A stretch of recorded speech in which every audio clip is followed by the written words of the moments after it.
Onnested, a special House committee dedicated to countering China began its work with a primetime hearing last night to warn of dangers the Chinese government poses to the U.S. economy and security.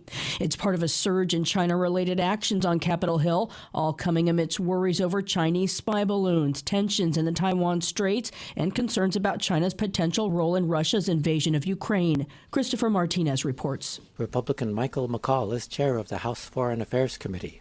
He opened its first hearing since Republicans took control of the House, under the title, Combating the Generational Challenge of Chinese Communist Party Aggression. There's no doubt that the growing aggression of the Chinese Communist Party poses a generational threat to the United States. The Foreign Affairs Committee hearing was one of a series of China-related events on Capitol Hill Tuesday. The House Science, Space and Technology Committee also held a hearing on competition with China. The newly created House Select Committee on Strategic Competition between the U.S. and the Chinese Communist Party held its first hearing.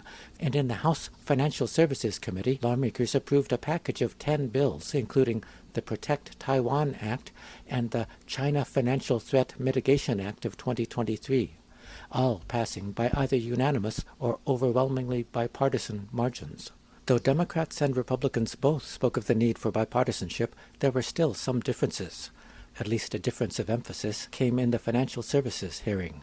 Democrat Maxine Waters of California. Anti-Asian American violence has skyrocketed in the wake of COVID-19 pandemic, fueled significantly by former President Donald Trump. We have a responsibility to avoid language that stokes hatred and fuels xenophobia and violence against the Asian American community. I'm Christopher Martinez. China slammed the House committee hearing last night, demanding its members, quote, discard their ideological bias and zero-sum Cold War mentality, unquote. A foreign ministry spokesperson said the House Select Committee on the Chinese Communist Party must view China and China-U.S. relations in an objective and rational light. She said the new committee should stop framing China as a threat and stop denigrating its Communist Party to score political points at the expense of China-U.S. relations. Ukraine's military may decide to pull troops back from the key eastern stronghold of Bakhmut after a bloody months-long Russian offensive to capture the city, according to an advisor to Ukraine's President Volodymyr Zelensky. Meanwhile, another advisor denied Ukraine had used drones to attack Russian territory yesterday. Russia's defense ministry alleged Ukraine had targeted infrastructure deep inside the country.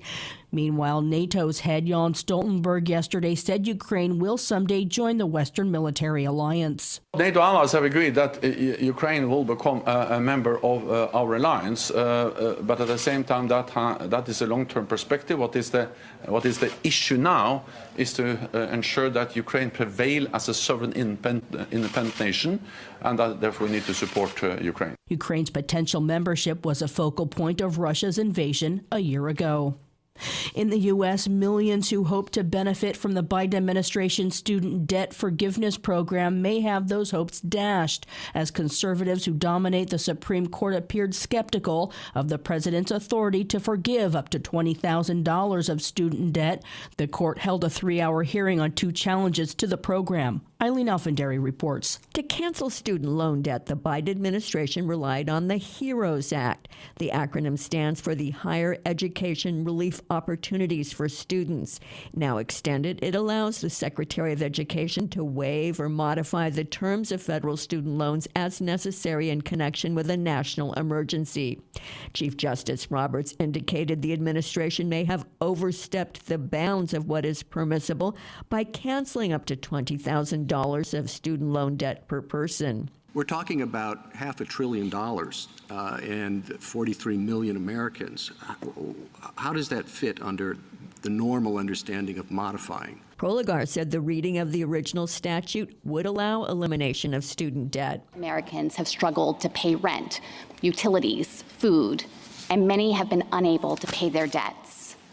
To head off immediate harm for student loan borrowers, 2 secretaries across 2 administrations invoked the HEROES Act to suspend interest and payment obligations for all Americans with federally held loans.